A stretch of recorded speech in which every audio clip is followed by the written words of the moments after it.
bon savin pakai Yesus Krista menin kangai lutna salam kan boleh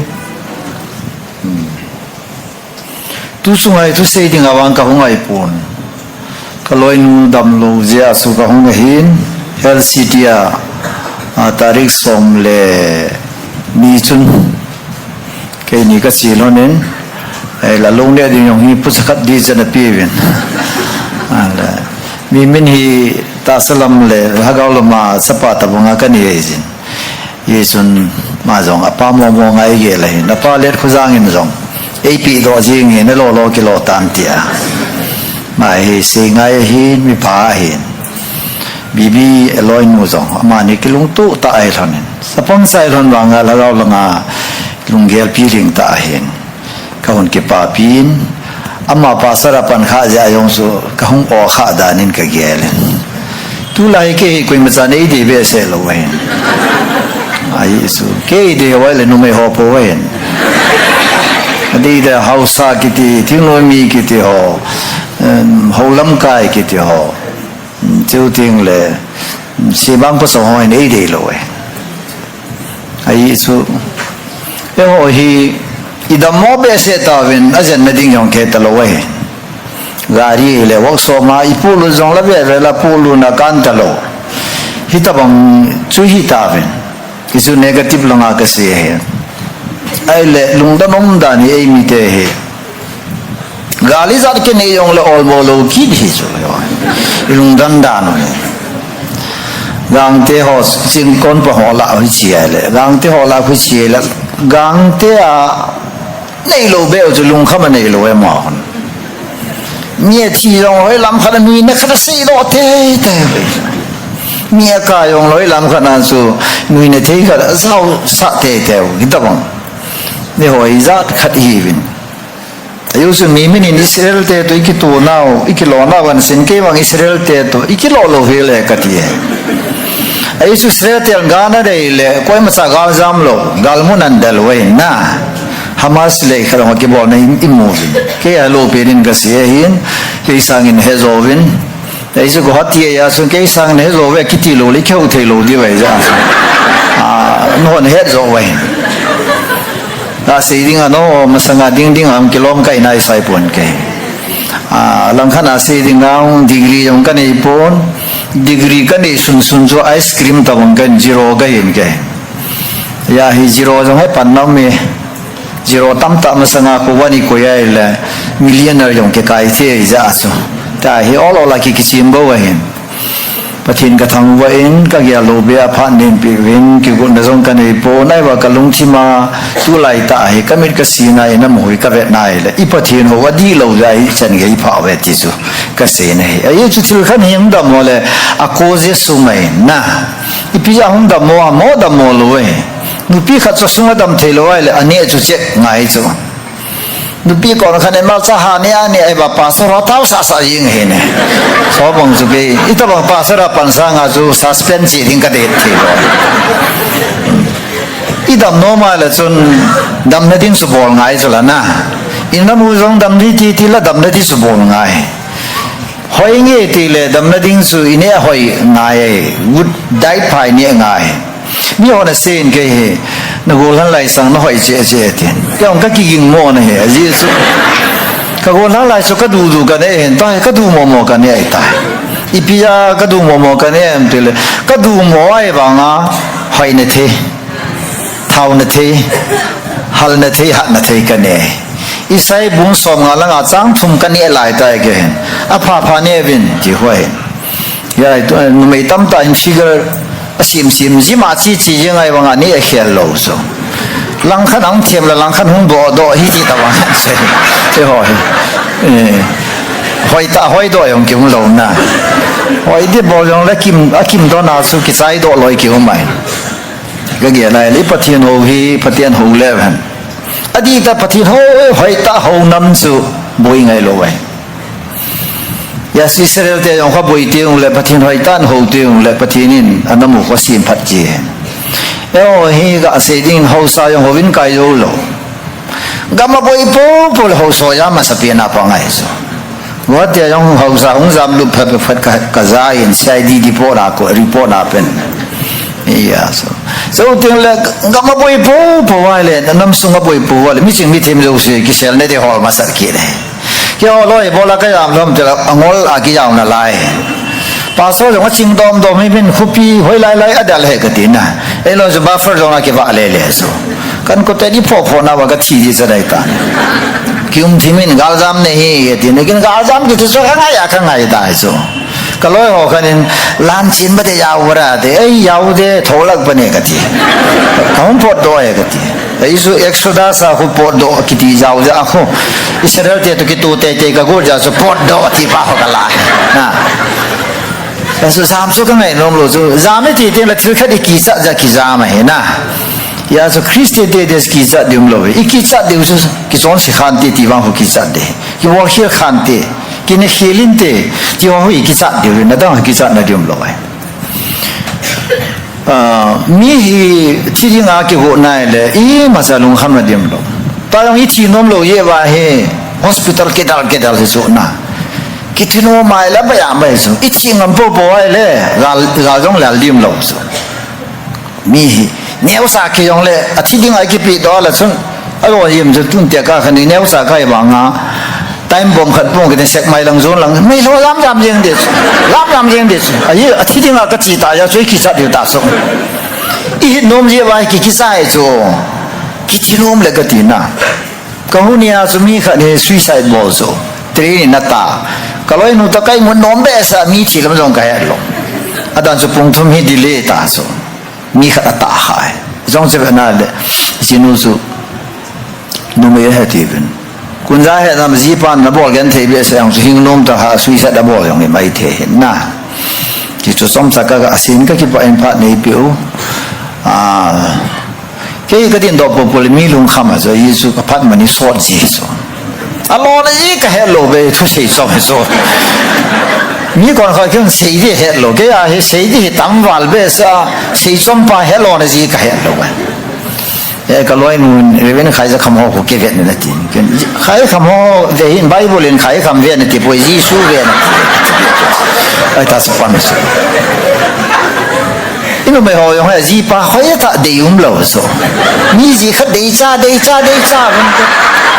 ama pa la phatata pa sa lo na ya he tu ing ga he song he deep sa ta so mo na da mo na ka deep sa ke ta so ke in sei lo de ong ka sei de ong ka sei so ni ni ya sei lo de ong kan sei kha ji aman phung min ho yong phai in nam min ho yong sei in ya ada so harmless an ki si bin thi so ke la ka te hoi lang ka ta khai ta moi lang abong le nu pi ho ka ta si abong le pasal ho ka ta sia he ke he sakti ma na brek ki su lo ta bonga ko ei ge le ka lo en aman don hoi ta ei sin le ke ya pastor no me ho he pastor pa lecture por pra ji no ja le thu se no pha yin so ai su no me ho na ji te ho chan tho yin so ta ho chan tho le ki se the lo bai tu ne ai ka ki se ba nong ki su lo le he song no ngo de bai piong le patin tho lu dau tin tu na ka se no effective worship chilo sen effect nei he itha se long le effect le na le ne ka sa pa lien pa kha tha si mo ngai ta nai ti sa si nam de he pa tha se jong hai ba ya he ati adan so mai ma na zo da so ma ka ge ama se on su si na lu da so tang se ki hol to tha ngai ma na so za pu do ai mai ti idea hoi da ji ko koi ma zo chi po chi te ti sai don jong ki lung le le he ti so pai lo he le he ti so ma a tho do yong bai lo le kha sin ke pa bai lo ta wi go yong la bai lo ti so ala bai lo pen so ki ja so lang kha dai se la ga zo hi ki so na dai dai icha te ve na ji te ve na gam sung ve na ke pa nei dum ta lo wai nu pi kha en ka cha te ka ve nai le ta na yong ka tha sin me o se ka tha nom ta pon ka lunga kham le ti so ai na sa te ne va na lung kham le ve da yang ta oi ti la icha ya ve lo wa ki um the lo khu te la lung kham yang ta ki yang kai mai ki hal kham na ki sa do langola bon sa me lon BP ka su se nam la ka hen ki chip na ne we tari gate ku hitam khana chan halo we ala mi pi ma hen WhatsApp YouTuber hoyong thanop dan so ke in ke hal so thanop dan so tu hi reven solar in ke hal pat da ahead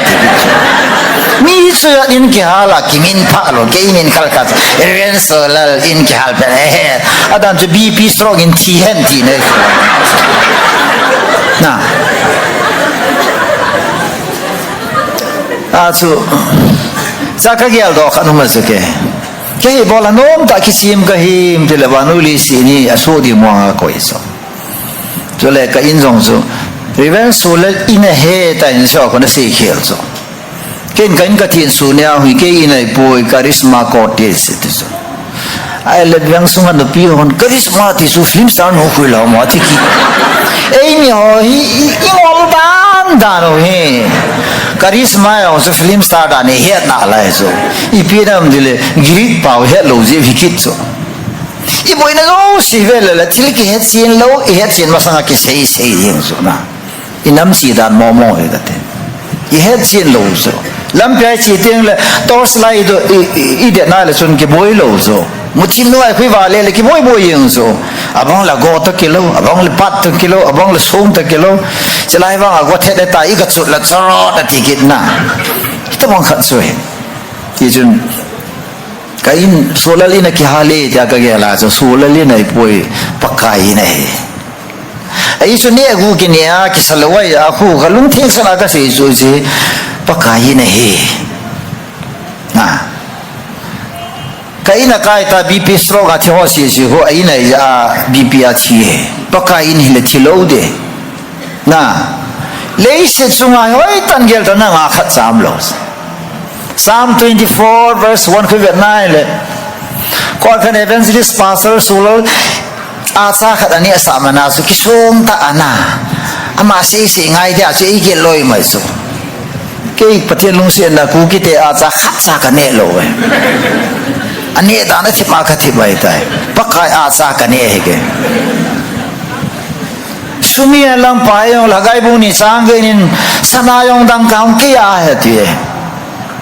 Isaiah 49 in PSM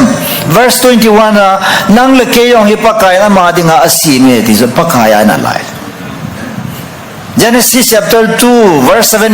ta I hai now hu zongi wai lo wai diam kules ka kailaya professor khat kan ni le ai metric kumli ki simai ya so professor otong ki kinat thei so koi san ke dong ning yo si yong ki he ta so ama ke answer ka pi la mo open in ki tolu ya ka fail ji thu ya kyang san ka idea ka ne so ale college professor pasanga se so mi he mi oxygen na hinga he ti so ken kap no lo we mi su huya hinai la thi sa ka to ko wai ta cycle pump ke bala pak ke tel hung hing de ta na ken ka se su oxygen may support na may support our breathing na ya I hu so oxygen support nante I want oxygen never give life so oxygen in hinna pipo ita ka dine so ala kanila lo professor pa yong au sa ka idi sane so na nervous ye so gate pedam dil hoi ta ki ge lai so takin ka mi hizar hospital athi zo oxygen cylinder ke koya thi thau to je pyam dil oxygen sun hinna pi boy ama haina chom khat ki thu pi ka tis student ho yo se ka hum do azo bholo oi poi ta sun ne lam min exam da bo ting le mark na pi da li pi ti da til ne au sa sai pathi ne o wai le adi lo khari se ngam ngai so ya so effective worship iti ai wa se so hilai mo la yong hilo na Jerusalem ayong hilo aho ta be ho chun thakau le thu ta pathin aho ding wa hi hita banga pathin ho so hi pathin in aho la ti so na ita bang worship so hita bang pathin ki ho na hita banga pathin ho chu pathin in agel khoi aho le ti so na mi hi pathin ho ki ma pathin na ho lo mai so zona khu pathin ho lo cho pathin za ma zoi wa pathin na ho so Allah pakai nei mangsan use me Lord wonderfully kita tahu yang ai wa thilan naman man yeng so tayong beta lam kalanga pathin hoi tai ho le kau si pung ji ngai so kau si tam na khada ka chia nei pet noen dikan ho ki sat dan zo a cha yang hu thi ma thao ko da khawa hu nu so anam zao la hung boi di ti so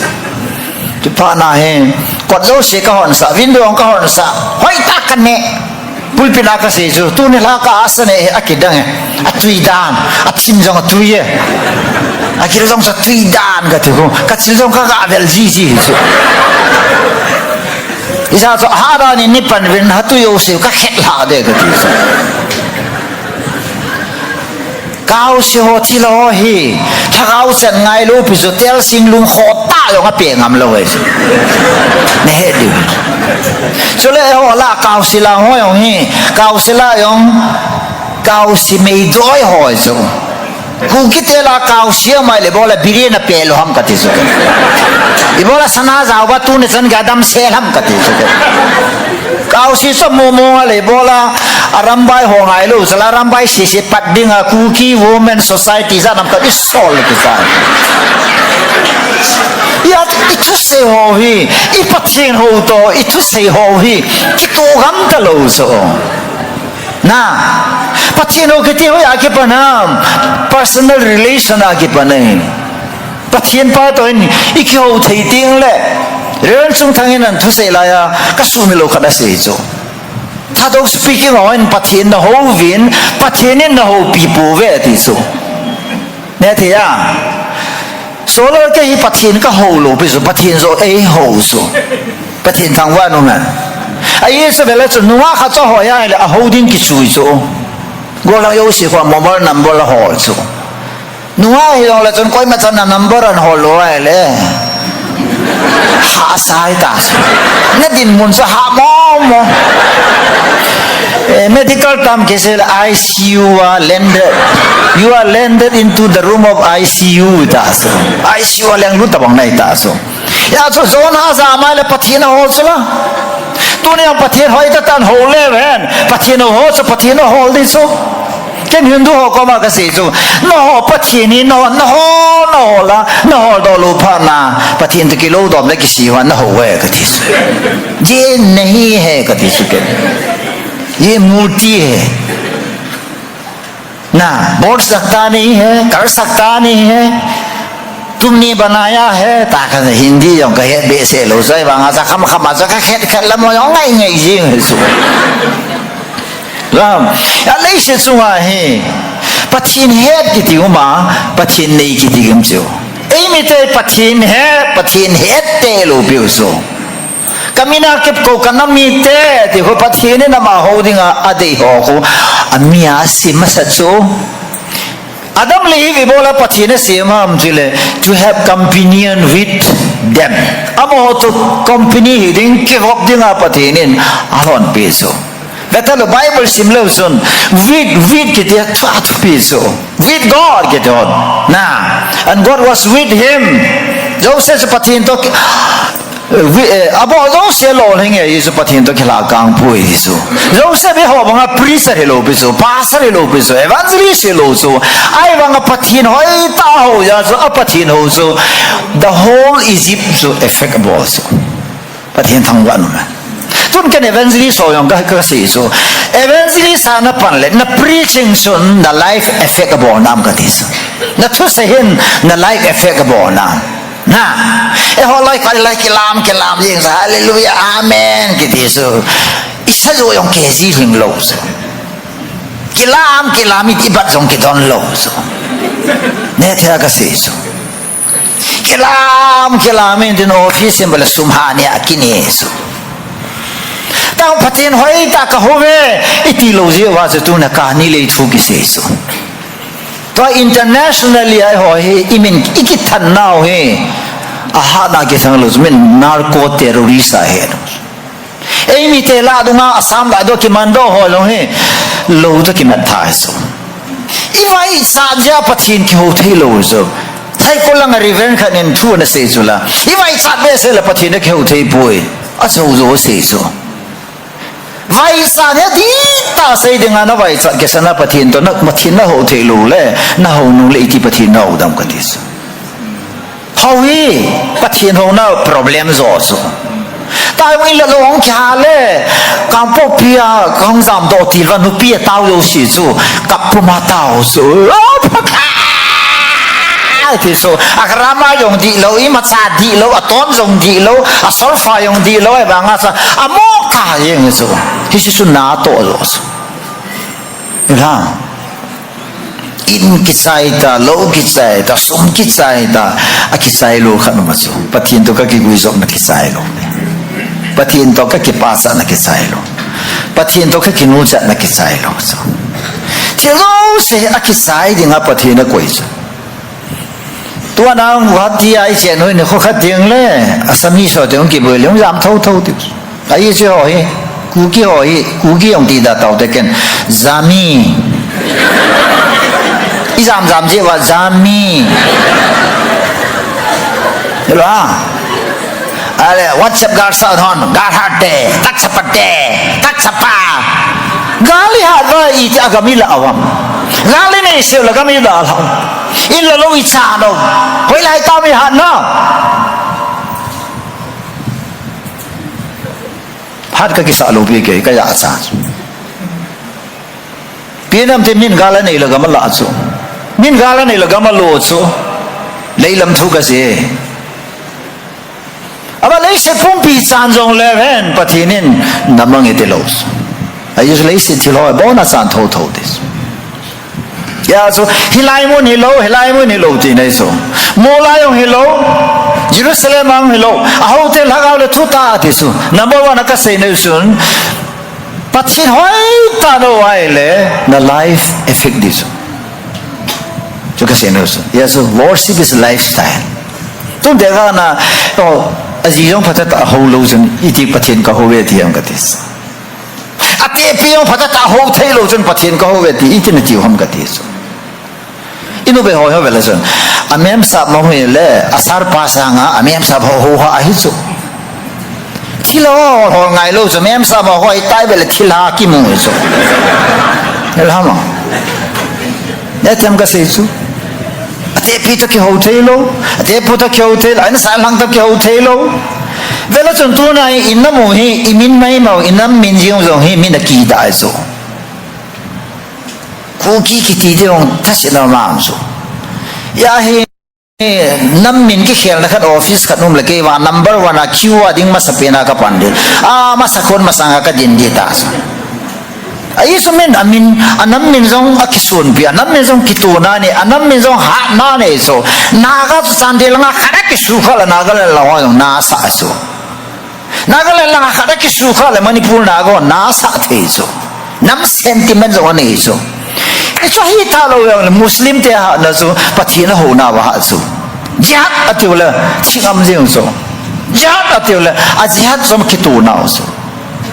อาหูสคิดตัวน่าสุอาหูสหัดได้สุไอ้คริสเตียนเตะที่ด้านะปัจจัยเนี่ยว่าหัดส่งลงปัจจัยกี่หัวฮิบังไอ้หัดมองหันที่สุดหอยตายก็เกล้าเลยอีปัจจัยหัวกี่สู้เหตุกันที่สุดฮาเลลูยายาสปัตย์เนี่ยเขาจึงอะไรจนนำมารู้ว่าเขาคิดที่สุขัดเลี้ยงที่ขัดแนวดิ่งที่ไหนสุตอนนั้นไปตั้งไว้จนเขาคิดจะสุเขาเห็นไว้จนกินน้อยสิกิจไว้จะทิ้งขันน้อยเลยเขาดันเขาเขียนยังไงล่ะ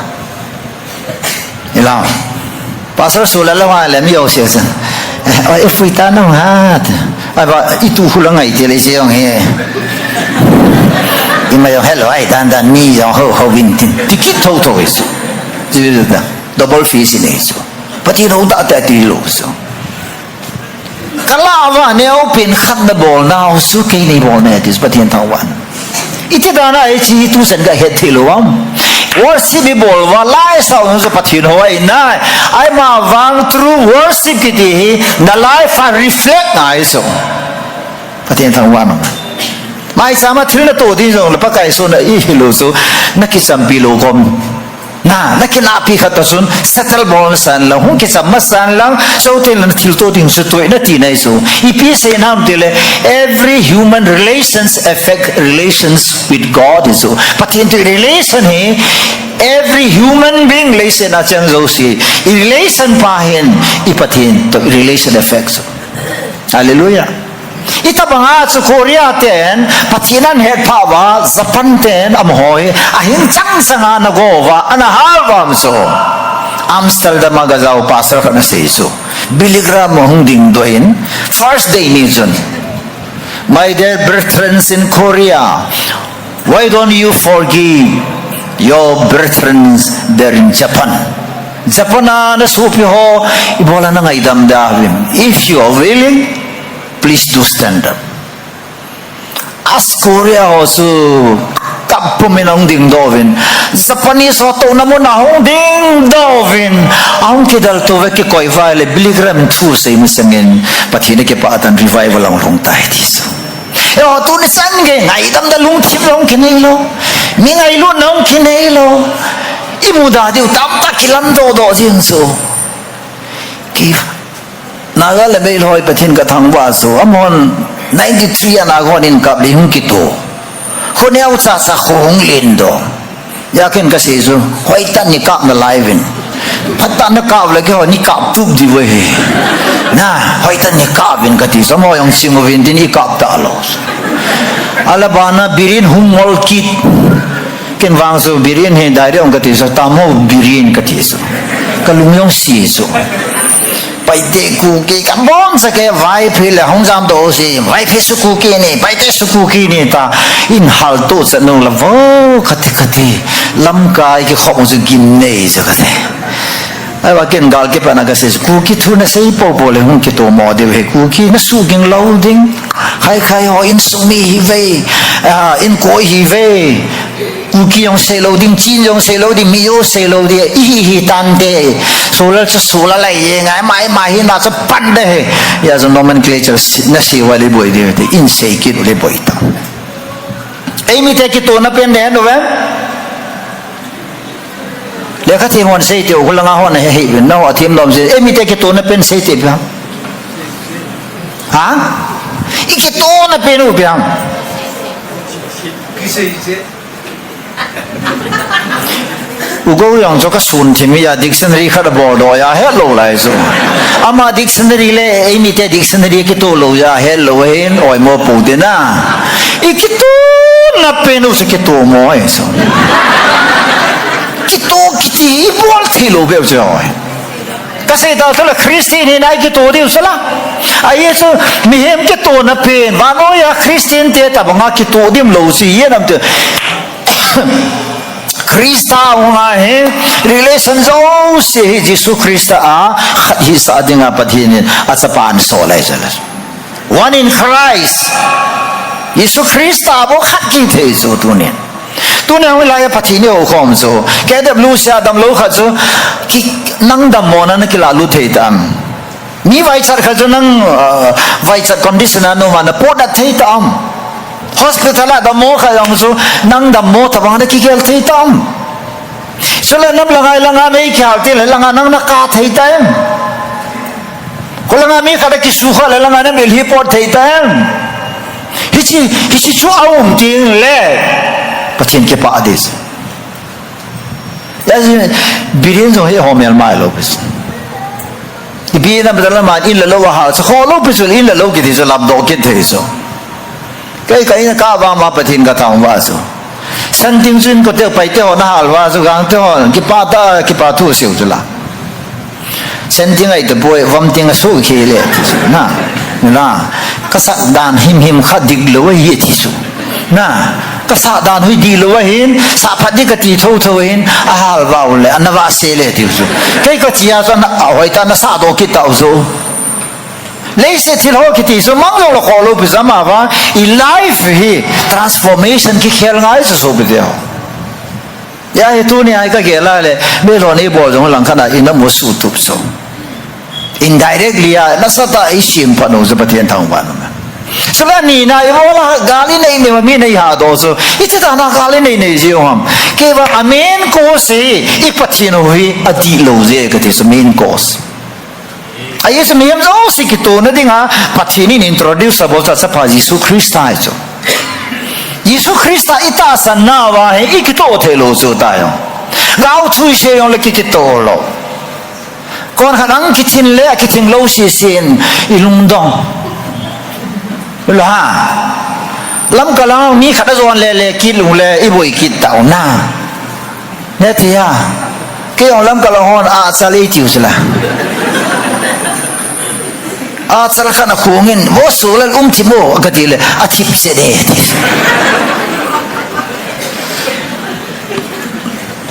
ya so kalunga ka se jala ken ida thona thei ga nen adam le use ki khelta nai wangen wan pathi nin adam su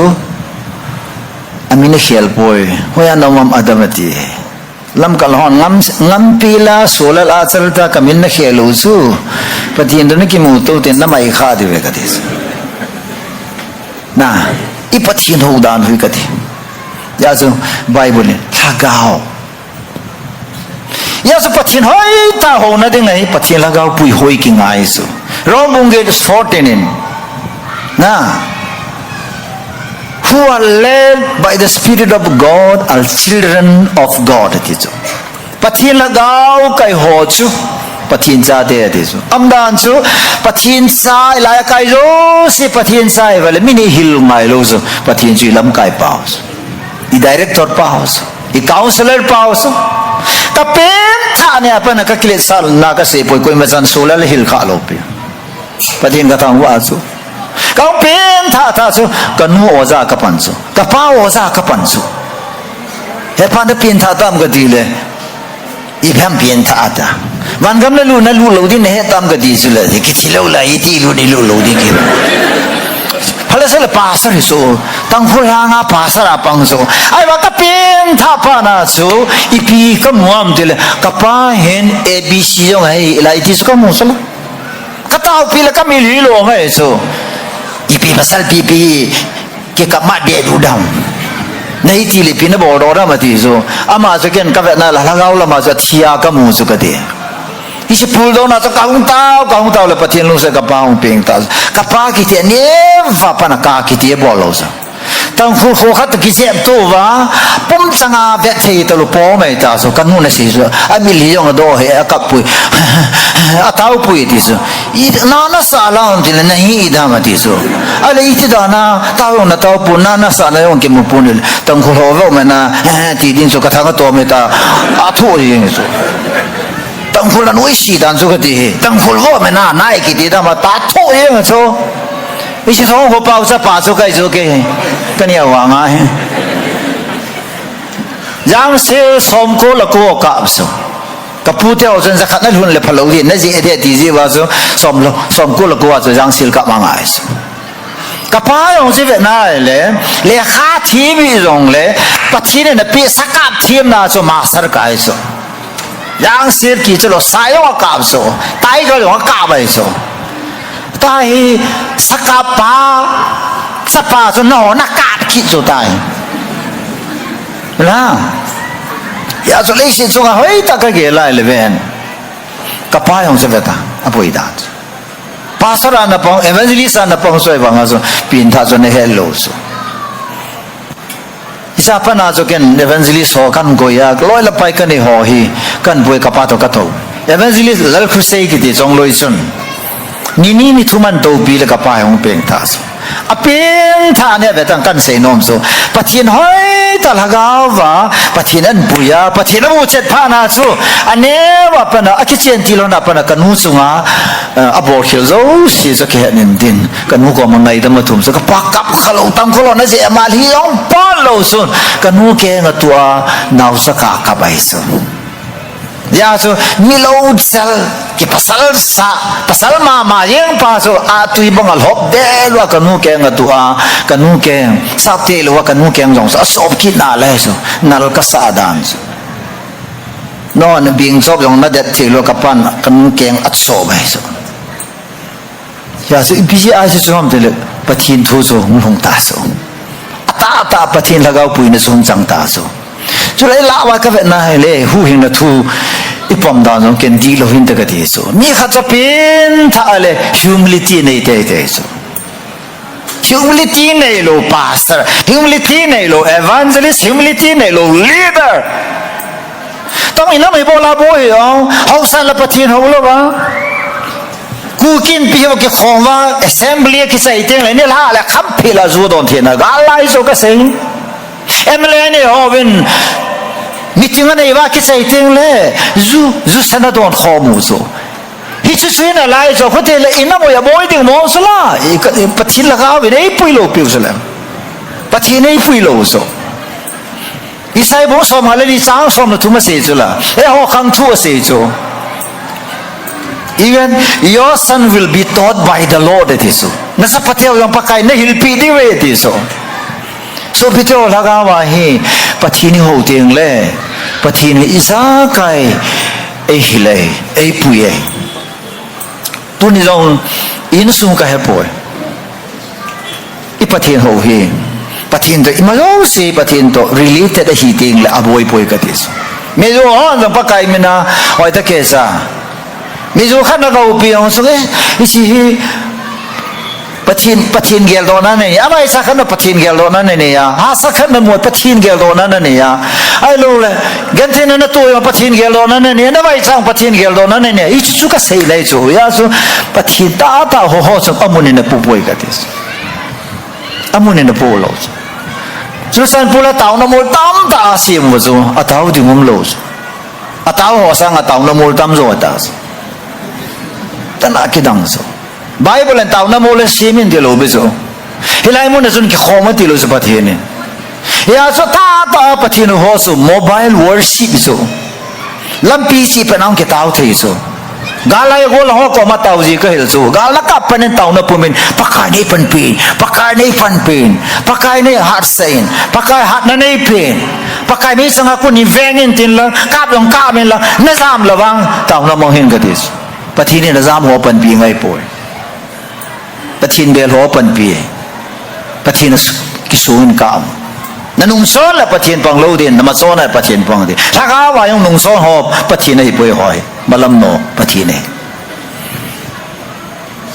อีปะทินโอเคโมบายเลยเด้ลับบิดจอดไปนั่งมีก่อนเห็นการีตัวริงเลยตาวน้ำมันเลวว่าการีตัวงามเลวสุดเด้อการีตัวไปแต่ปะทินเกลโดสเทนตัวพนักปะทินเกลโดสดุกานาตัวขัดปะทินหูชุนอิทิรานะดุกานาสุขคำนั้นเทจูเทียมอีโบลาทำมุลจูเทียมอีโบลาตลับกุยเทียมอีโบลาใครนี่จูเทียมขุดยังเลยเขาวินเสียสะปะทินโอ้เห็นอะไรฟ้าสะปะทินหูโง่หีนป้าสุเขาอยากกินลังเดนิเอลเบต้าเชดเรนเมสเซนเซเบตเนโกมิลีเฮเอฟเฟกติฟดานจูเบเบลนกัมจูอโมโฮลีจูมิโอเชเฮเรเอฟเฟกอันนี้อปัจจุบันเราจะมีตำดาสุขาจูไออินฟลูเอนซ่าหักดานจูกันเถอะเดนิเอลจะเบต้าสเก็บบ้าใครเลยลูน่าสเก็บบ้าใครอันนี้ดิวมเราจะเปลี่ยนเราจูบ้าใครนักกับสิบเดียวจูอีพีนั้นที่เลยอิสราเอลมีฮีจูปัจจุบันมีฮีคิดส่วนพิดานโจูเบเบลนกัมจูมิลิโฮกัมจูอากาศกี่เขลตาคนละไวละเตต้าเตตูลาวมาเฮ้ยคนขันดีดีเกลอีสอนนัดจูกอดแจมเลยอีสอนนัดจูดิลีไซซีเลยดันกี่เขลนะมีฮอนี่อินขัวเขลอะไรละจนเวลาตาสุปฏินี่ฮูน่าหิตดีฮัมยาสุปฏินฮูกิตีฮีนั่นเองปฏิเสธเลยนั่นโดนปฏิเสธเลยลำเปียนสีปฏิเสธปฏิเสธเอาไว้อิมิตชินข้าข้าจะปฏิเสธเอาไว้เลยโย่ไอ้ยามินโมบายมินิสทรีก็ตีวินตูนินปฏิเสธทุยมุนขันพูดพิเศษเสียตาวินฮวินเสียเสียเห็นปฏิเสธทุยสตั๊กไอ้ดานปฏิเสธทุยสเปรดง่ายโควิดตะบงหิง่ายอินเฟคซัสหิง่ายยาสมีนุขจงตรงนั้นโคเรียเทคุยบอกนะตูนิสันกาอันนั้นตัวนั้นสารพัดปุ่นของนู้นนะปุ่นของพี่เขาจะสิปฏิเสธน่าพูดลุดซูจะเทียก็เสียซูไอ้ลูกเล่ดุการนั้นตัวเขาจนดุการนั้นห้องจะอุสิซูนั่นสัตว์ปฏิเสธตัวเสียกิซูสกุลกายเขาจนนี่ที่นั่นนั่นฮิสันกันนั่นโลเลยนะไม่ทีเลย because I pray to Jesus ยิสุก็มันก็ตาวจีเอติยาสูเลขาทีมเราโยเสียงจนยิสุคริสต์ตาสูอันไหนสัตว์ตาสุละ hiểu là hồi là hồi mình cái hạnh phúcപോലെ ini lui đi ngã cái hồ sai ông cái người sao hiểu là Pakai Yesus Kristus amin katawi amen dile lui kita tu ada so amen kiti had pada ita iti nada Yesus ne thia ita iti na Yesus pathin ho true worshipper pathin ho ka he te na chi na kolin rong mu ngai Yesus zanin ne mi na ji pa thu sen ka ki pa le zo ka tu pa mi min su tai siki mau mai ama za la so noi lang officer zo sen ju sen zu ka nga don ta lo Doni na tilo peso a life as a reflection of peace. Doni ali PSM judon lampas sa ilo mi katupa mi mention health important na hinapaso anoya si peso siya si peso. Na nila don kiti I hela to kha he. Apa ne min tisaman preaching about lo wanga so Christian khat na hina aloy hon don lo laman don lo sala. Babylon gamang chichu Daniel te holoi chumin leng pa na se milim masanga da dir su diwi a dir su lo tapo po so me di la me fuma ke le lu denga ti su amo chen leng pa lu hai sanga jehovah pathian lu hai na pa za gel thupi u chakate so bite ho pathian hoi tai ho wai le na ko ma khat ji asuna za sa ngai lo e tai ho la khat I za sa na lama office ha khat to mana I sei ding ong ke sei che lo ting pai nervous ke ông pathin ka her masanga jun ni me doi ta ka he ne zana thim po bol la jun thangam lo ga he kai mi nga po ke di dia khowa ting la na jing se na jun thapa ka he ne ai wanga ka hum pin tha asu God is Emmanuel pathin su ka chi na ka wa na ka umum na pi pa pathi ne ya juga laita susan pulang hon hilaya lam ka ho pasoran ko vai hilaya hung tau di pathin o ki za na mun tan se second biblical rai boy pathin si Emmanuel he hallelujah hoi lai mon no yang tui khang len no ya yong omnipresent nei hoi lai mun zo sa o mai mun khat specific am boy New Testament au ten hilaya khulaya hilaya kbcia kccia du da te ho samaria le pakai su ke hon te ki bang Ilha,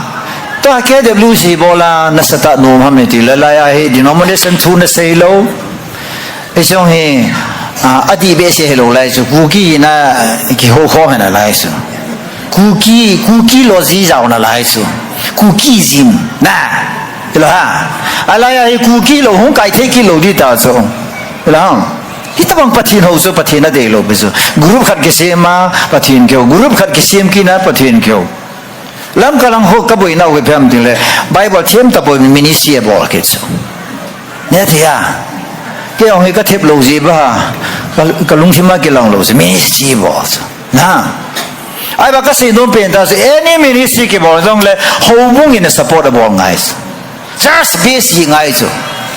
ke ka hi me yong church base pathin na to dan ji so pathin ni phang lo wa abo kha cham lo se tu ni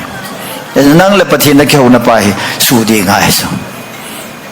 no office na mo na pathin na ho na me zo na me zo na ba zo pathin ho nu na hi na pa he mi ho na mu am ga ti so effect ngai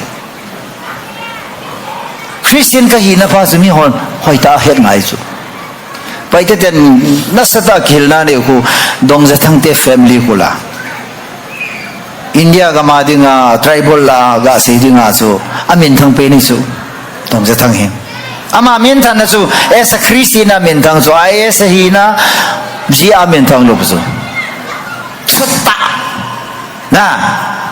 chuta kiti ne the absence of lies so zo pang lo he la kiding pa ko tai Jesus Christ ko full of truth na tisu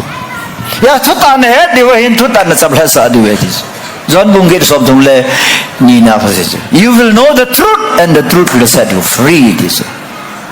chuta nai ting le ipina ne yam dile hansan ne kine isa bo khele ne til ki mai do iso ale puna ka sai no pen ta so igamo ipi bo khila isa bham mai hele ibe te on ibola iti muda am dile e on su khil ji a gali bo ja ai vedda lo so igam ne hoi wa khiso kanan gam pathina pe so na kanan gam sa khoi zula bonoi lo nai ya tu ne chan ge ya he kanan gama Israel te alut wa pana tu ne chan ga he adodi hi jing so Yesu gam pha gam hoi so ka sei zula nuwa hoi khan nei te in sunga su khlai leng ding tamai so ila no mai ane na nen so le thau gang vai so in conference abor khum jing so akiba dan so gati ithil nei na po so ken mi pa te ko ma ka sei so nang na kita na dia le nei na kholai leng ding yong nang tabong leng de gati so you don't suffer le kha kam ne ya le nei na leng ding so nang tabang ma ho leng ding e ta ke ong lam ka ka wo so pathin su sei ka ya so thu sei ngai ho chun kai na hung khlai leng so ai ba ka thu sei dei lo ho na so so hung leng ke lo so mi chi ki ba pi ki mi so tu nu pi kha so wo pi ko ma khun ga lum le wo chang i mo lo ding so ding la ma i mo lo dis ai so ma ni ki bang lo zala na va salai ga le lo va sa le ga so i pi nam te lo va sa to ki lo lo ji so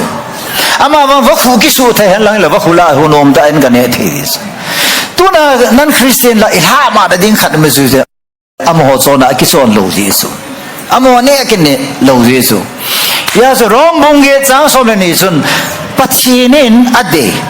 thaga ma pachine o na ji phem ti le pachina ding ki pi thing na pai so ki pi thing na ti pum piu pathin la thei dol ta long hal thing ta bangin ki pi vin hisu na lungu wa pathin na ho na we ti pathin thang wan tu ne minu mi patam ta pathin ho chu ipi to ipol wa mi kon khan ni lam le na ka ma pa na nu pi hon ei thei da so pastor su la jong ne le chang na sin nu pi khan ei sei so hoi lai ma khai ni ne lo ding ki ti ki sunam ka sim do he ti so ke hoi lai ma ki sun ana ne vin ti hoi lai ki sunam na ai nga bible ki sun sala rom bong som li khushi mai le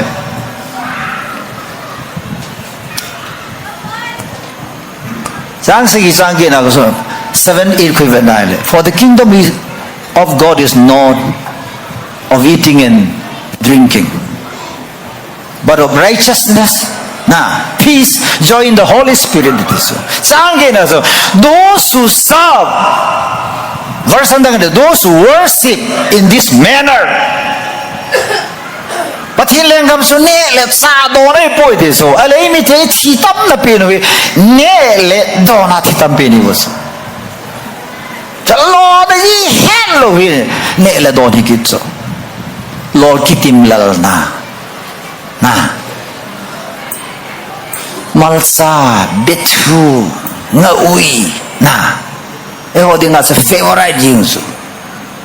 betru na duale ne yang ho hoi ta ne the so ai ju god min sa hong do ya ho mal sa ba ne them khani so be le ying so ne thia anama nam so au ya wi so pathin so thie ga so pitara ko nu la khan so sa thie mo na di so pathin ho na di nga ai pathin ho sa nga thie na thu pi so suma thien na no me ya thien na ta salam ngai sa na thien na thien ki ti the separation is so ki khendi so vani sok thing la ne na len la so thing ki ti so wan ke so mala ne che li ta thing ki ti do ya ni se pathin no na ba he thagau thing in la body cleansing so su thing nei so pathin thang wan na ya so Daniel te ho said mention message abet le go ho zal ha ma na si bi nam dil amon iji mi te bol sa bol sa iji mi te don na don lo se iji mi te na ne lo sa ha le lu ai mi ho be ta sam hi so bi ne ki khel na wa sam hi son ko wa lai le na lai ya wa ki lep na so mi rom ka chi ne le pa so ron song ko wa lai bo ye pa so ron na thai lo a kho lo hi nan ti pa kai so bo di so pathin hoi tai ho de le Jesu bol bol kapo me teu sin khot namu de Jesu bol ali Jesu me bol la su kwa ya wa khai ni ya wa Jesu nang ga li be la churu ba che ba wa lo ta mo wa pa kai Jesu le se yu ho kwa ke ho be tum lo su mi zo la nang kol la na hoi la nong le Jesu Christa so ka pom sa ke ai sa Bible le se kula John the Gospel 12:26 na hui pisa. He who serve me must follow me. Tiso. Kay ma kinbo lang kana kay ma eho hotson kay kanuma suide tiso. Follow me, must follow me. Ay suide tiso. Patin tangwa nungan. Patin hau di tahi na le. Itipung hi patin api ngai so. Kakeng to apa na kalusan gay patina iti usan na kundang. Kakeng to apa na kalusan gay patina he. Patina. Poli si juila dunong pena iwanga mahi. Amin thang pena kahe chifesam ama na haman pa hi for God. For haman so. Hini Krista hi. Tiyam pa na hi. Kaya nga Hinsu Krista hi for God. Kolesya ko ipisam tula bungkat som lagu ma ko se tula midamu tihen lam wanan na loine na ipi yong le bon sa ke ama dinga ti so patina so patin ka thang wene tuni nakke patina na khut song patina so hello na ne yong patina so la patina ding ne tong patina ding don tong patina ding pakaya din kuwa kalhaye uma pakaya din khaini kane umlowe lele so ne tha thu pi iden hon jong ki pal masat na pe hi ne hilama ne thu pi da ne ka ti i ne ngai so ne thu pi da ne sa ya them ga wen apa ne wen ti so eat whatever is good apa ne wen apa so ne ngai so pi ti dam na ding ang pha ne ngai hoi ne ding ang pha ne ngai tu le ile ho kata sun ini una upau paite pastor kanin holim na manipura flat nom zawa holim na ne su di so phaya tui hong len pan ta tui na chu ni khat la kim ding hi ama bang churusan pura drak tui len pa hi itil kim di hitam gala hong chimai le to ho churusan pura koi ma chan ai na da la the ta lo so ka chen na mul no ma koi ma chan jan le ina da la the pastor le khu ginin zo ni ve a chom ta ju kun da chika ke la le ga mo sung ga tang khamna the ta so ale nawa khang lai si bola sumang anerin adon ni so nawa khang lai so anerin adon ni kitchen so ni le mem so me si immorality sang wal ta so salbung leito lai ta ho len tu la khon sun lai sanga baro vela su go lang khala nunga kha chei yong za cha no me gan hing banga se le je leito la zo dan di lo ta hom lo ne hisu na chan mu hi sa to hisu na nam mi hi sa ta van pathini chu san gating le chune ho hi christian ne he katsa ne he kami ne he thagau mi ne he se pan pathino kha di na ti dam ka ti so hallelujah yesus supityo tunin kuya ne pathina ne he le pathina pin kasi don pen ta su dunia nei na na ne o sim na nga he le boy di so gam so he pathina lo ya boy ka ti so tunin ku ki te ku ki na mai ya boy ka ti so ken pathin na mai te le boy lo di so pasari ji wa boy so pathin mi te le boy lo di so evangelist ji wa boy so pathin mi te le boy lo di so yesun ka ger ya la le pathinin amai ka mi hi ati ding pa ho amai ka de pakai so so vetang noi langa baptize bola zoldana baptize bola isi ka sapade ita he athunga yu ve na tisala ama thunga ding so pathinin vanu le se mi challenge sa bola athunga yu asunga ka lungal he athunga yu ne ti to to na pastor sola ne ka sa de ita he isu ka ho le no ni pa cha du mini pa cha du thu pi le wai amai ka mi amai sungan kalul hai tiso ala ban hi venel van ti ron la sas ben lei chunga alung hai na mi te la cham le hin ti kisala ale la ba cham nam thelo wa la chunga alung hai na mi te hi ve ti su hoi ma purup so talos in sunga apa alung la ya sa te sunga asa te sunga anu alung la ya le chapong wang si kha cha ka los kaloi palal boy te na ka omin sa te gulang sana sang the hivin ai wa pan kang khen sa thu se la sa te kholeng sal sal jing so na hi chi sapong so wang palul koi wang phanam ka thi so e hoa so la tam zo hi thing sang mai te le le so mi nu le mi pa chi sa te swa ki pang so jing ka la mata ki thwa sa ki om pu lu na so ki ta ai song sui koi nai lo wai lu hang ki na lai so good morning ti ong ki singam lo so isa te ki cha tho jing boy thôi tâm nào thì số na thinh sang mai khôi là cho anh nhau xì chung là hôm mình tên ali xì xì vào nuôi nông bị nó kêu nó cái bồn là cái gì đó bị tai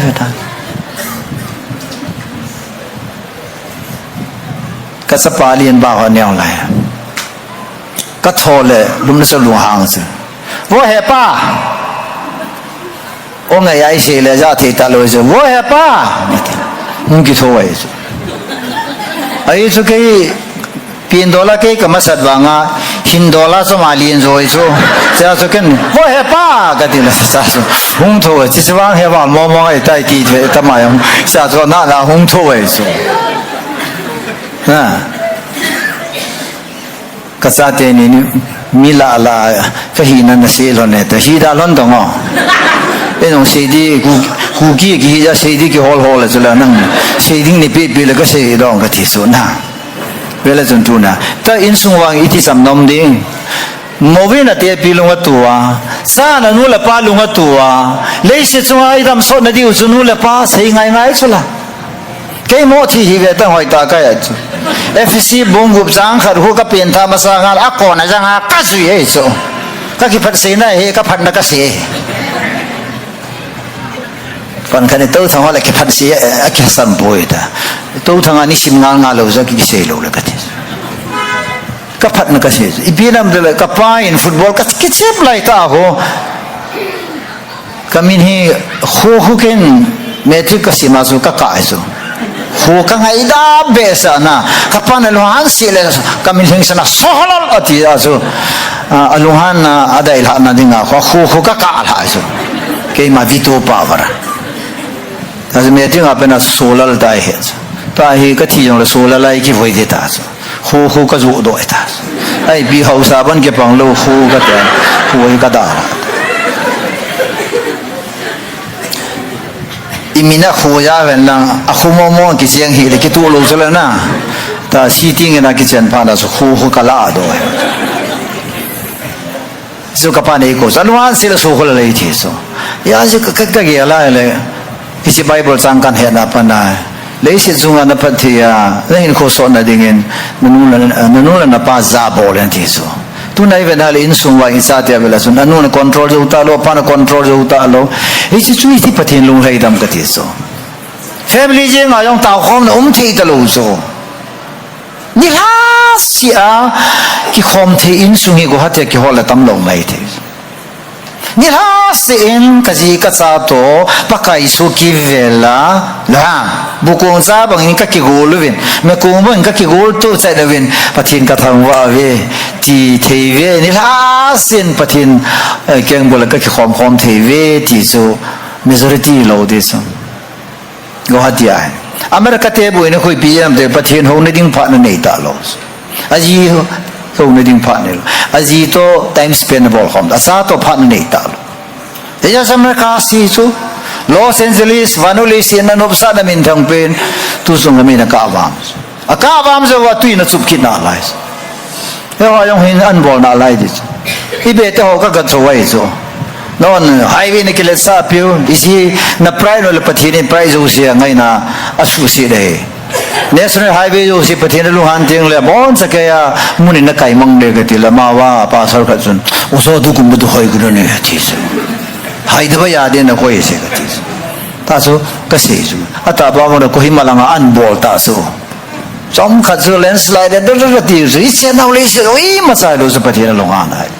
yesu so piteu I life hi pathin ho thu pi dan chu ka se no mai ya cha tian na nu na pa pha ta na ho ngai ju no no na pa hoi ta na ho ngai na nu ai ta no de bi ji na ti le is pathin ho wai chu pa sa khot hoi ta zanani ta e ke ho yong cha pathin ho na yao su ถ้ามีมินสปองเหตุจนโมโหไว้เลยปะทีนว่าโตขากินดิสุนะออฟฟิศขัดยองภาษาขัดสุก็จะหัววินสุงไอซุ่มเพตัมตัมหัวโอเลียนเวโตนะไก่ลำไก่กับพันในสิฟินตัวยังกระซิมจังกระซิมเป็ดปุลปีจังหอยตากระซิมอิชอสิสิหัวอาซิมพายฮะอาสุสิเดปานเฮจิสุนะแล้วส่วนนั้นเราปะทีนหงกิติสุยพิมพ์ดีเลยปุลปีน่าที่ขันปียงเลยมีน่ะเฮร์ของไงลูสุปะทีนหงในเฮร์ปะทีนเฮน่าบอลดิสุเวลาकोई मलंगा मी का नासा इन्हें ऐसा पना से पीछे हम दिलो ये पूरा ताऊना नहीं सुमिल लो देते सो आसा एक कान भी है सो मेरे से दान जो करती है वंगा यों किलो मुलाव यों किलो आसा का दिन ऐसा तो एक कान है सो अथु सा क्या आगे सो कमो को नहीं सा हम न ताऊने जो सनिन गया लो रेडिंगा नहीं लो सासा आसा कनवा ही नंग ने दिखो कनवा ही अब न सुमिल लो दिसो न ताऊ न सना आसा हिंगेल दो जीने सो आसा जो से की गेल दो लीची का सो पचीना के तोंडी दाम के तीसो एवेंजली सी पना पने आसा ने दो ही सीमा सिमजो तलो सो आले निवलम ले ना होगा लम का की तुलन न नागले मी ही यों गेलो सो सलाम का बोल लो जा सन हसी सो वो हैं जगह श्री माँ पा को माँ को आसा ने किन्हीं साल होना पासर सुर हम सब किले सादा हम अभी हम वाक़ सीफा ने सलाम जंगी बॉल पुए दिसो सीफा ना जो कई सुन फोन बॉल इन लंग हम कल हम वो ने ना all हसीद है दिसो क्या उन जो का किसी ले वो जो का आसने जा जो उकाई को माँ जो फोन बॉल गाय पुए ने से पिन साम सोम ने लिली सांग हर हुआ है लो मिंदे ले लवाना सुना थी लदिम से ना के कोई सबों सा पकाया है दिल आसा हम जाओ लां हाँ आसा हम जाओ चला वो इतना नहीं हिलन करती अमानु तो आसा का आदिना पथिना गन से के अने दिगाई गन सी ही अने इपास पकाया ही आसा ने इपान के सोल ही कपा आसा तो सपाने ने लोग को ने धाम कती किच कलवा जुदोर हन मननिया हमने थे नोन मननिया जुता में वाले कैसे ले कलवरिया कौन कैचला होई ताकने दिंग मोंग गतिस कि फलम ले ऐसे साम सोम ने लिली सांग हर को जिनु सुन आजवा नु है ना बाय हाल वही आ बाइबल सांग सन ने पेनु काय गतिस अकल से थिप से दे सो ऐसे यूट्यूब में जा फान हुआ हो ता बा आसा इने सा हो आ से ता लो हम फतो मसो ना इन्हें सालों ले अब आना का तो दे से इता लो भी उसो ना ऐसे नु भी हो यों जिसु जो ताऊ ना निन सुमिल ही निन गेल दो इन जिसु मोही थे लो जो इपम का निप बोल गाय जो मेरम जंक्शन पथिया की पुंपी चला गिमनम तु इस पकाय सो चुंगा सुन ला ले इस नु थिल फबोल ही के पान तो फाकिसे ने जो सके से था दे दिसो जिसु ना सुमिल थे लो का बोल सो असे वाला बाइबल थीम वन के बाइबल थीम का इपुन थमर का है दे का से है है होना से आए ले कुमखत की फाना है दिसो पकाय सो चुंगा थाव सुन पकाय सुन किसुमिल लो दे है दिसो तायो द मी चुन इचुंगा है थिल फालेन ता का बोला ले वांसो किसुमिल लो सो ai wa ichunga थिल फा बोला वांगा ना ताउ ना सन निन गेल दे एंति हो ना से चाय ले किसुमिल तास ने दिन का ना ला ai वहां तो आई गुवाहाटी अपना आई जोर का चीने हो टिकट का ले सुना टिकट का नु सु किसुमिल किलो है ले सो नि सुमिल दे लिन तियों ले किसुमिल किलो है सो ला तो ना यीशु ख्रिस्ता यीशु मिल थे लो ना चले हो देगा कि पुंपी चला हालेलुया सही ना कैसो पथीन लगा वा पथीने हो ना उस पथीना इकिपी ना पाओ हिसो हालेलुया पथीना इकिपी ना पाओ सो अरे इपी उसी पी राम जिले पथीने से ही पथीनी पी मामा ही इपी दिवही तो ना कने यो से पथीनी पी है यो से ना कुछ दम दो कने यो से पथीनी पी है कने यो से पथीनी पी है ना तिंगां तिगम के तालुस जेम पापुन थु खना से कलागा विन ख्वा कमचाल पीता खना से दोजो जोंथु सेंटेनरियास हितिया से जेम पापु लगाउ मी ही नसता केनजों ककी पापी मी खने हितिया से मान सेंटेनरियास मी तम जो तुन हाई मिल मई थे जो बाकन कलुंग थे मातुने सन का थिथै तलो पथिन थु हों पासु बेम तिले पथिने न पेलो वाए ले किला ही न तिसो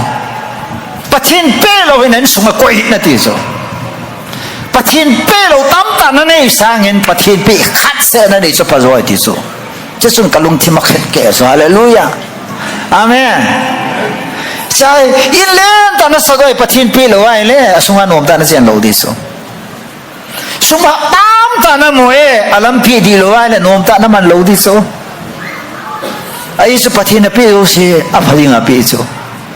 ไอ้สุปะทินเป้เราเสียกุดเจ้าสุยาฮิโฮซาคันเนี่ยโอ้ยพูเจเนซิสบุขัดก็สิมาเลยการนี้พะป่วยการจะพะป่วยในทีวีกับพะแม่เจเนซิสบุขัดก็สิมใจเกินสิมใจคนอภัยเบสอภัยอติเอไอ้ที่บอกว่าภาษาการนี้พัดโลการจะพัดโลนั่นเสียงก็ดีสุโฮซาคิสุงครับใจงับปะห้องดิ่งดอสฉันปีปัวกูว่าใครกินอะไรกูทุกครั้งก็ต้องอะไรไอ้กูน่าอะไรฮันทุนเสียวาเตตัวเวทีห้องดิ่งดอนี่เพียงก็เสียวาเตปัจจัยนั้นเสียเสียพายบอกแล้วโน่นพอป่วยนั่นที่ห้องนี้จะสิ่งที่เสียเฮ้ยพูดเสียจุดเอการนี้ยังพนาพาการนั้นยังพนาพาพนาพาเสียเฮ้พโลหินังแน่ก็ที่สุดตัวจริงไปพโลก็ที่สุดอีพีนั้นตัวการจะรู้พุ่งอินเคสเอาทิ้งนั่งเจ้าด้านหลังเวททอนอยู่ยังคอยเจ้าดูว่าแล้วพนาพาเสเวททอนกี่คำโลเฮเลยนะพนาพาโลยังพนาพาไอ้ว่ามีสุสกิบอลดิ้งเลยข้าจะพามเลยจำจ้าพนาพานี่สาระเลยพลอยเน็ตตามกันเลยก็ตัวน้องนั่นสิพิสุที่จะนุ่มตาสุดละตาตัวไว้ตาสุดแล้วที่มันดูน่าเห็นเขาไว้สปฏินิปีปฏินิปีนิติสุฮาเลลูยาก็ใส่นมเปียสุละสัตย์ในปฏินิปีทุใส่เทนปฏินิปี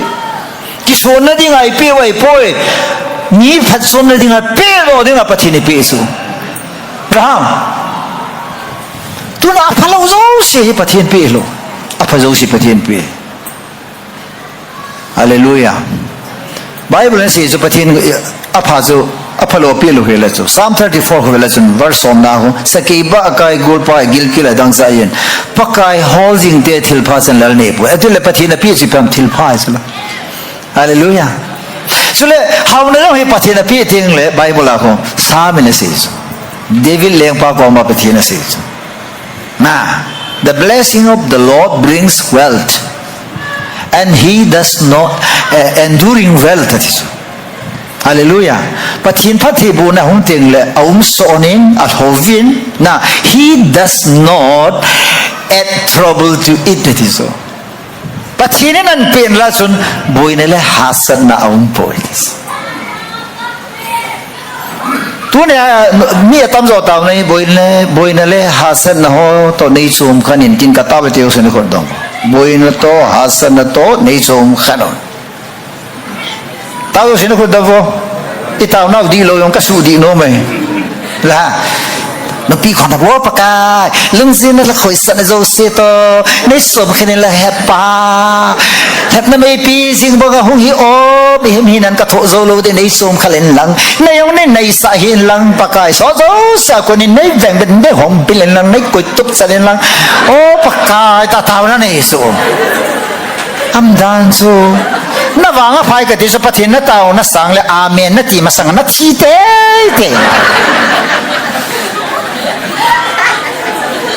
to na yo na ga ga long kisai loading mai long ga kisai loading wano le si le kisai na ti su ga is fire ga la kisai pathin to na sei ki som khan ne dia om lo so pathin ne wano le si boi na tu som khan ni ji thi ni so a thyo ko be ta I te ka ma boi te lo so amai hong kin wang ati khat hong kin wang tele biu se jam di sala na tilen wanu li se boi na to chom khan ta sa pathin thang wanu na ya chu tu ne la gaw le thu ta ho ho su ata sa tipum piu hi pathin la the do le na pe de sa pathin la the ji ta ba del pathin pi ma mai so tu na phalo hi pathin ni pe lo so la na su pathin pe tang la lo di so ka ni hi sai ko la ngon so ma kha ta pi so ya ga ke yi so ma la le ke ji kha ta pi so na ai le ni kha chu ka u shi nai le pastor pasun oi pu to na ni an jang jong hi ka ni su ma ki so ai ti so na na yao dai ti so ya asai kula an chang hoi osim kani suma ki songan ta su na na thiam cha so mo hin asi chu hutan na si momong le phai langa an chang nan ke po de ti su sai kula nga zo si kani suma ki so hai ti su kani ki so a soma kar ki pia ki so hi huwen hoi zo si ho kani suma ki so hai ti kani suma ki sim su kani ki sai su lam ai ba bible chu sem na chun pathin phat thei bo na sumai lo ya tu na isum ne yong ki pa na ne lo pan na ba ya ki sai su pa ya in la loi ha ahung ki hal ho yong ga la sun ne gu cha gu a ki so do in chu bible ne se su a in ting zu me na ka de te su in fa valley me khu ita ino me yong khu na hi ken me lo ka ngao lo Zusa ne tu la na phai le zusa me ya ki hu na zuso si si hung zam do hu se ta bo ho kam su na ipiji nam ti le in la lo itu no vai le bola phaya ne ki tu ham ke on le se chunga ka bo khel pe he be lo le ka ya in ka tun chui so Israel te patheni bola ji ma pui do am ti le mi no ya khosao se pathi da po lal so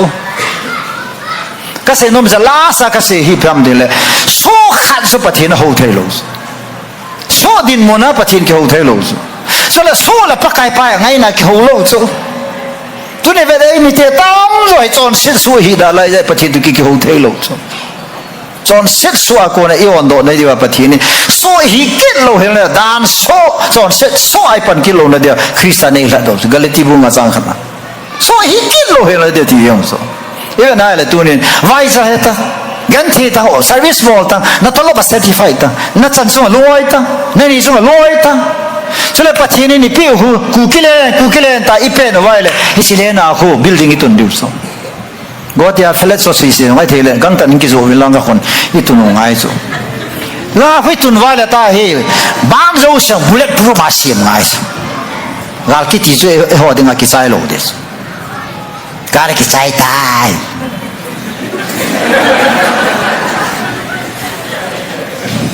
Tang ai da. Ging da ki si be ang pai. Cara que sai tai.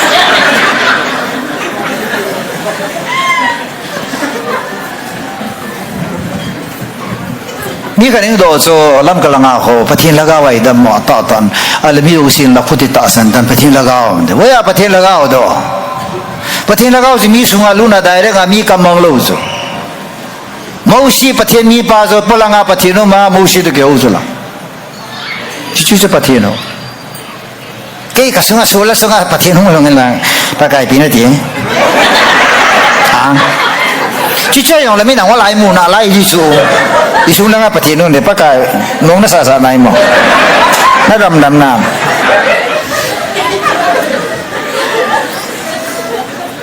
you know say vậy nó vào mồm à kalung dong so Gabriel van ti dong e te Gabriel jumi suma lur ke so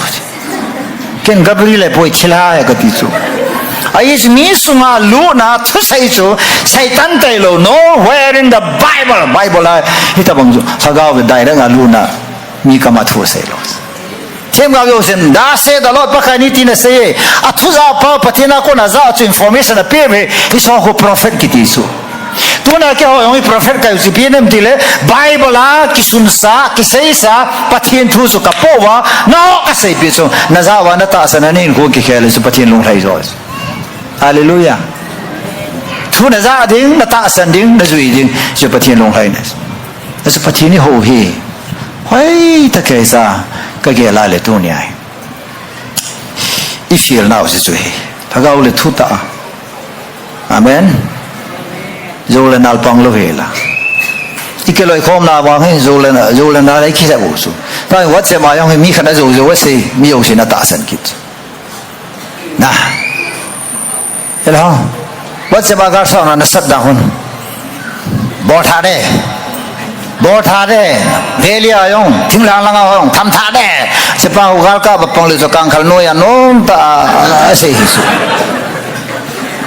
ken tua hi thama sat pen hi na ga yong kai sa lo ku ki yong kai sa lo kang khan no ya gal kap si hi kap li ma sat de ga ti so ha a chai na ka se nom si pham ti le a sei dinga pathian na koi le sei ta vai hom dinga pathian na koi le pathian vai hom ta na yo so government service on boarding langa yong preacher hi de ki de is ga te mo ti hon na bo no mu long so office langa hoita sumne ding langa chi teng la ki su teng sana is di di si deus pathian na de lo pi office kita tan tong ta ki sai ta jo se hoita kita ta bo chula Potiphar ne pi agawa lu na lai with me nei lu pi de la ke ta bang thim se ka bo pathian do na ke ka chon se lo de ti ta so ale jo se je ta pathian ni sang ta tun chula jo se min pul pe na thu se na ya kha wa ai ka ho ka ben ngai wen ka si si ngai wen ti lo su aba jo se ya su Israel pung so lo pung ni chen ne za ani e su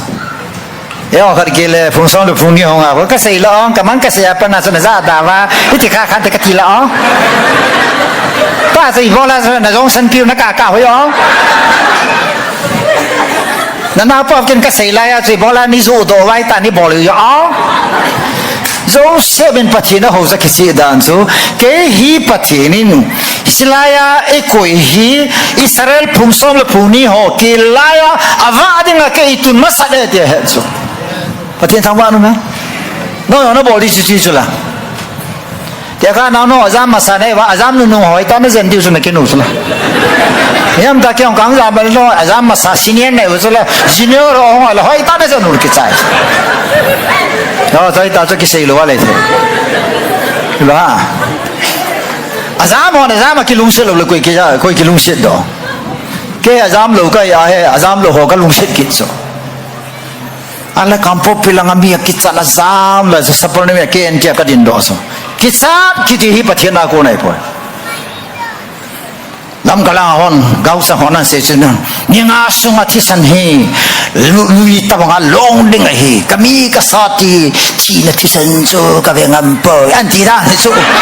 wa kami te kasa te thile manchu kavengam poi anti da ni so na ai sapal me na relief camp so mi zam sai go yong kitsa so ibona kitsa am jele zo thu ki se ata san pa da so ipilaga be na belam kitsa sin laga vel so Bible hamon sa lagaw theng na ti hallelujah hansan na lagaw 2 Timothy bung ka chang sagina hansan na lagaw Sila pathin na saitam pe ki chai ve na ti sa tam je ve na bor thei je ve na hau je ve aman sa ho ve lang ki chai he na ti sala Deuteronomy ase lo sa jong kyong ki sa sa ki sa lo guys ai pathin ki chai le ti phana ka ki cha te la sei gai lo guys la pa ka ki sa le wa ka ki sa lo de ka pa ne so ya zugam ki phaya ka tau pet da wa fighting am pha na ji la ki jinga tau na ke ma mi chok fighting am pha da pa ka chnoi la ki kom chan so oi pi them oi pi chin nei linga na mua a tho chu ke ong ka nui sa e ai chu ikisat pa na chan so en ki mu lo so mi na mu e so yong ka hang san ta gam ki phaya pan lang kya wo pa khai ta ki to sa pa pa ta ki wa ka tao na so ka hai lo ai wa ka kom chan chu ka khe lai so kitsa chu bathini kitsa hi ne so hansan na khanin pi so na ale mei pumgin namuna sa hong ke tau pha na so mei pumgin lo na tau ki ti sa ba ya bai ta so ne thia ka se so na loi ne wat sa ma na ve mei mo yong ho iti ki se da na ti u sa so na hisa va na imagination na kitsa na lai so yam to hati lang hin pakit talala manipuri bosi hong kon le ipiti di bahang na ke hap na ka chilan na le bo no na ke thopi ki no le ilung ne hai so ki se hiu ya so ka se so sapon me na ka din dwa kitsa na dinga me se so hi pathina ko nai poi pathini ni ke mo to se le introduction su ga bir ki se hi ni meram ki se hi joshua hanil hangen ki se hi fear not kitsa hin ti hin kitsa na dinga thu ki se pathina ko nai poi ยาสุกันที่สันลุนเงี้ยเดียมกะเอาสันลุวงินกะเฮกิกาบตัวนั้นมันนะที่สันดงเลยบ่น้อยลุงดำกับที่สุกันเหรอกิกาบตัวนั้นมันไอ้ที่บ่น้อยลุงดำอันนี้พาลีละองค์เราบ่ลำเราว่าที่สันลุงที่สุดละอิสุปะเทียนกะเอาสังฮีรงเลยก็มินกะสินละกะเฮโซกิกาบตัวนั้นที่สันลุงเตะเตะเบะที่สุกันเนี่ยที่มันได้แห่กิตอะไรหิงเอดูว่ากิกาตัวนั้นมันคิดชีโลเลยถูกกังเบะลงจะไม่สังเกตข้าจะคิดชีโลเลยยาที่น้ำสงไว้โซลนาลากิเลปนาปะเทียนเปโลกิตอะไรจะปะเทียนกับพี่ในหินไม่เป็นที่สุดยาดูน่าใจนักไอ้เสียสุปะเทียนพี่ดึงไอ้พี่หินกิปิวเด็กที่สุดฮาเลลูยาอาเมนปะเทียนนักแห่ที่อุสิงคนดงแต่ปะเทียนนักปะเทียนเสียจูเกียร์ฮอสูเกียร์กิปินที่สุดยาสุเกสัลเลคริสต์สุมาเสียจูละใครต้องขัดความมาสูพิเศษซีซาร์เลี้ยงปากกับเปียปากไก่นั่งกับเปียดำตัวเลยซีซาร์ซีซาร์เปียบินปากไก่สุปากไก่เปียบินที่สุดอันนั้นสุปากไก่ฮอสูปากไก่กิเปียบินสัตนาฮอสูสัตนากิเปียนอาเมนตัวนายฮอตาสันซาร์ปะเทียนซาเทียวจูปะเทียนกิเปียลูกกิเปียดิ It's a worship it is a lifestyle. Bayar hian lang hui lai hian lang ini na idon penizong le. Patien thang ba naman. Ay ya makato khom pheu ka vet nai le. Patien ho wang so kol hoi na sa ka sa su. Jing ka la tho do la kon tai mon tin mit singun tin patien de gon tin. Kon kha chi vet nai le mi li va tut tut jing akam pau lo so.ปะทินข้อสี่สาสูกูกี่หอยเล่ปะทินงะมันโลสสัปปะดะดะวะปะกายปะบางขัดดีต่อแจ้ได้ขัดดีต่อ emotional prayer สิว่าไม่จังกินได้เลยมีหิดอจิไม่จังที่ไม่แล้วฮะปะค่ะกิเสยเลยก็เสยโกกำเนี่ยจันหินใจอุดยี่จันปะทินอิตาบังอาปะทินหัวสปะทินหัวเลยหินปะทินหัวเทปะทินหัวเตปะทินมันสาเทปะทินหัวเตเอวเตียงแหละอีปะทินหัวเฮ very effective worshiper หินดิ่งเว้นปะทินบ้านสาวดิ่งปะเทบุกิตาหันตามนุสมสารเองก็เตก็กิไปปะกายตุยิงกันพัดซ้อมชาเชริงเตหัวในความเทียนนี้ก็อินมินกระทังว่าโลปีละภาษานั่งกันเปนเน่ก็อินโคนังมันหัวเฮปะทินหัวไม่นะหัวเลยป่วยนังมันหัวตาเบนหัวเลยเฮถ้าเอาเลยทุตนังมาหัวนะหัวเลยอัทุเสนานังมาหัวหินปุโดอัลสะนังมาหัวหินปุโดอันตัวนัออฟฟิศนังมาหัวหินปุโดเจ้าทิ้งเลยบายาร์ไกน์ยังเอามีตัวเขียวนั่นคริสเตียนตัวนั้นคริสเตียนตัวเขียวนั่นยังนังมาหัวหินปุโดเทหิตบังปากไอ้วานุเลสินะมุชิมลาไม่แนวสักนะหัวเลยไม่รู้สินะมูบังอ่ะมุชิมลากิลังดอเทเลมิลกิลังจัดเทียปากไอ้ประเทศนี้โคกมันดีวินังมันเดียหินยี่จันตุนินนังมากระหูดานิสุดีพิเวนลังหูตาเบหูดีตากะฮีวาปะเทียนกะสุวานังมาลุงให้นมีเตกะฮีวานังมาลุงเดลัมตาซอนเตขุสเต